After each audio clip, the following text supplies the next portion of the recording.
2011 is a significant year.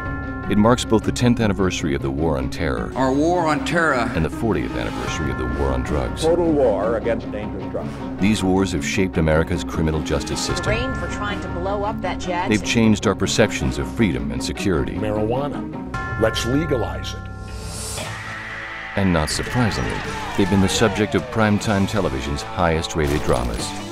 To what extent do fictional terror and drug narratives reflect reality? Just how different are the wars on the streets from the wars on the screens?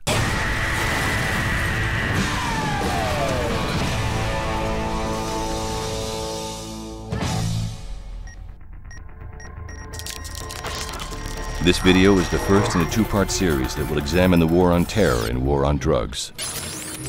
To conduct this study on terror, the Norman Lear Center at the University of Southern California's Annenberg School for Communication and Journalism teamed up with Princeton Survey Research Associates International and the American Civil Liberties Union. The research focused on network television dramas airing in 2010.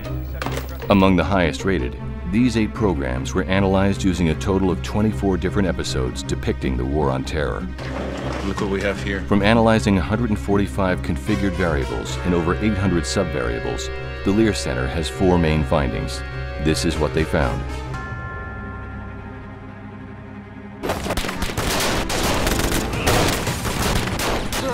Minorities are rarely depicted as terrorist suspects.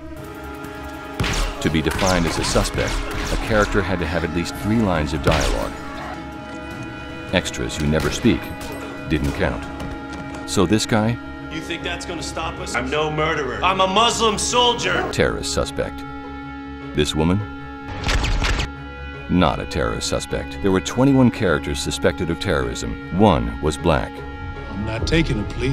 1 was Pacific Islander. We were negotiating. 2 were Hispanic or Latino. The only business I got with you is deciding where I'm gonna bury you. 67% were white.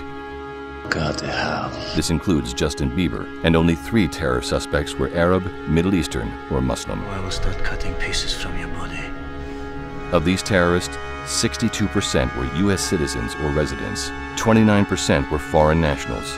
So most terrorist suspects? It's your granddaughter who's going to die. White American citizens.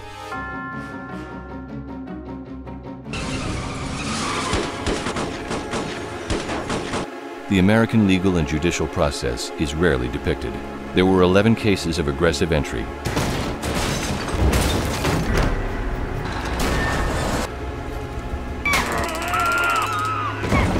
One of them mentioned a warrant. We have a warrant! And one of them showed a warrant. We also have a search warrant. 87% of the time, lawyers were not present during interrogations. Suspects asked for a lawyer 4 times. I want to talk to my lawyer. Waived their rights to a lawyer 2 times. All right, screw the lawyer. And only 2 suspects actually received a lawyer. You told me to run. Why? Don't answer that. Only 56% of suspected terrorists were taken into custody. Miranda rights were never read during any of the episodes monitored. I want my lawyer. I know my Miranda rights. Miranda? Who's Miranda? I know Melinda in accounting. Of the types of surveillance used, physical surveillance, 19% of the time. Video surveillance, 19% of the time. Audio, You're being wiretapped. 16% of the time. And 47% of the time, electronic surveillance was used to monitor personal information. Jones and Brothers storage. And despite all this surveillance, If they make a move, we're gonna know about it. 75% of the time, the public was not aware of the threats the good guys were chasing. is going to blow 1 dirty bomb per day.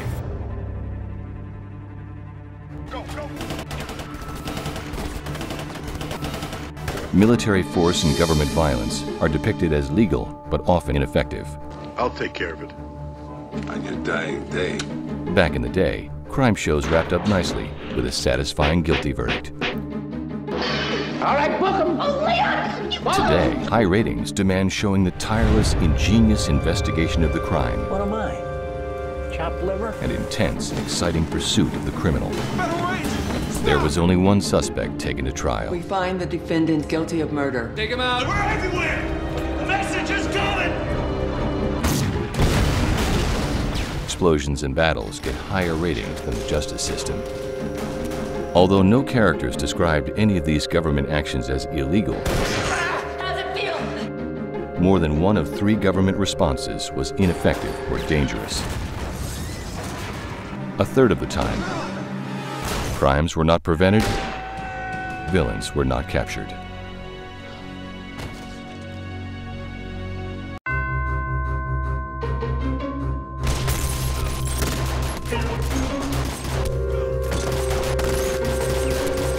Primetime depicts a surprisingly sterilized version of the War on Terror. Harif Yassin, explosive expert. There were hardly any narratives depicting the preventative measures most debated in the War on Terror.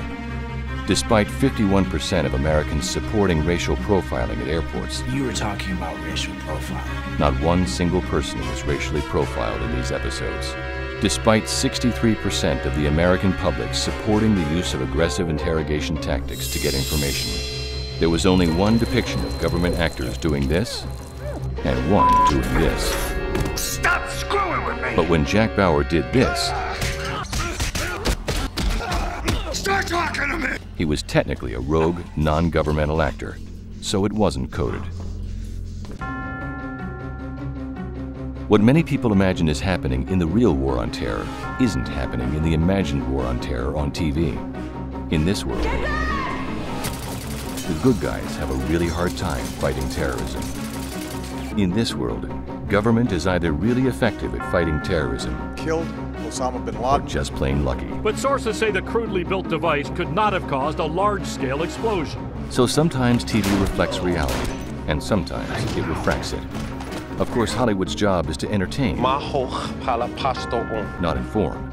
But when TV gets it wrong, does the public care? When the public gets it wrong, will Hollywood set them straight?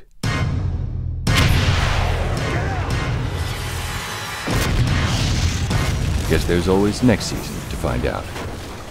Go to primetimeterror.com for the full study.